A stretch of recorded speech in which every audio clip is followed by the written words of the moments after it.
ini aku kan disuruh buat tugas wawancara untuk mengganti UAS mata kuliah interview dan observasi dalam Peksos. Nah, di sini aku mau buat tema tentang dampak COVID terhadap mahasiswa. Apa kamu mau diwawancari sama aku? Ya, boleh ya. Ya, sebelumnya aku mau ngerekam, minta izin ke kamu ya enggak? Ya, Boleh? ya, boleh. Ya langsung aja ya. Pertama-tama aku mau mencatat identitas kamu dulu. Nama kamu siapa enggak? Ya, nama saya Briangga Eko Purwodiharjo. Umurnya? Umur 19 tahun. Alamat rumah? Alamat rumah Makaton RT 3 RW 2 Semanggede, Banyumas. Status mahasiswa?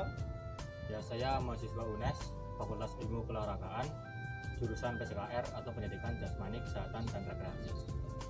Ngomong-ngomong, prodi kamu yang PJKR itu dampak COVID apa sih terhadap kuliah kamu saat ini enggak? Dampak COVID yang saya rasakan sih menurut saya cukup banyak ya. Apalagi saya kan dari PJKR, 50% itu praktek dan 50% lagi teori. Saya rasa kalau yang teori hampir sama lah ya dengan yang lainnya, seperti tugas yang menumpuk dan lain sebagainya. Nah, saya mungkin akan disclaimer ke yang praktek ini, dimana dampak yang saya rasakan itu saya kurang mendapatkan fasilitas apa yang seharusnya saya dapatkan. Ketika di kampus kita mendapatkan fasilitas, tetapi ketika kita dirumahkan atau daring seperti ini, saya tidak mendapatkan fasilitas apa yang harus saya dapatkan, karena di rumah memang jarang atau tidak tersedia sama sekali. Kemudian ada juga dampak instruksi dosen. Jadi instruksi dosen yang biasanya di lapangan itu kan lebih jelas, lebih detail. Nah, kalau sekarang melalui tugas itu kurang jelas instruksinya. Misalnya saja hanya menyuruh latihan mandiri. Nah, latihan mandiri itu seperti apa? Apakah praktek, apakah teknik, apakah fisik, apakah perwasitan, apakah yang lainnya. Nah, saya itu jadi bingung harus memulai dari mana.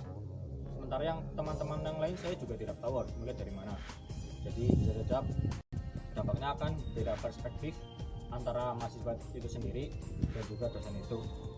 Kemudian kegiatan daring ini kan membuat saya harus mandiri seperti tadi yang saya katakan.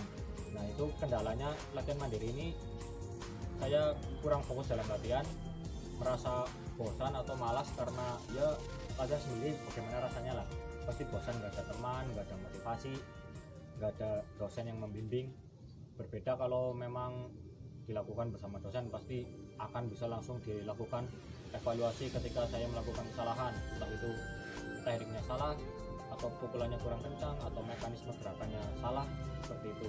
Sementara kalau mandiri kan jadi evaluasinya harus saya sendiri, sementara saya melakukan juga nggak tahu itu benar apa salah, itu kurang spesifik lah. Jadi saya melakukan ibaratnya itu asal-asalan, yang penting gerak, yang penting latihan itu kurang tepat lah.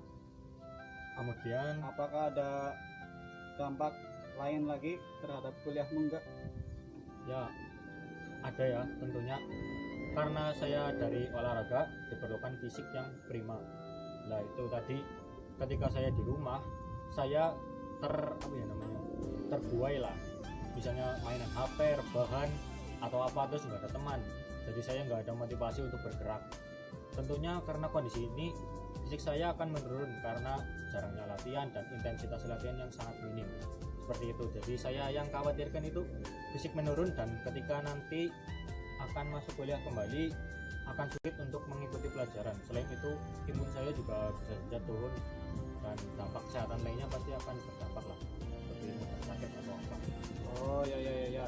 Jadi dampak COVID-19 terhadap kuliahmu itu yaitu ada fasilitas yang ada di rumah itu tidak memadai, instruksi dosen kurang jelas. Terus ada kegiatan dilakukan secara sendiri. Ya, sehingga apa evaluasi gerakan itu belum bisa maksimal. Terus ada tadi itu ada tidak bisa mengevaluasi gerakan teknik karena tidak dipandu oleh dosen sendiri. Ya, benar. Dan yang terakhir itu ada kondisi menjadi menurun karena sering rebahan gitu ya. Oh iya. Kurangnya latihan, malas-malasan gitu lah. Oh, iya. Fisik pasti menurun secara Jadi sangat berdampak bagi kuliah kamu enggak? iya, saya rasa sangat berdampak. Ada tipsnya nggak sih enggak buat teman-teman terhadap COVID ini?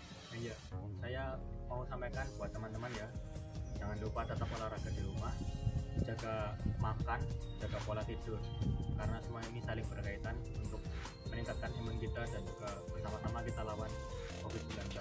Semoga cepat selesai dan semoga cepat normal sehingga kita bisa beraktivitas seperti itu. Oh jadi begitu tipsnya. Berhubung data yang didapatkan sudah cukup, saya akan akhiri wawancara ini. Makasih ya enggak udah mau diwawancarai. Ya, siap.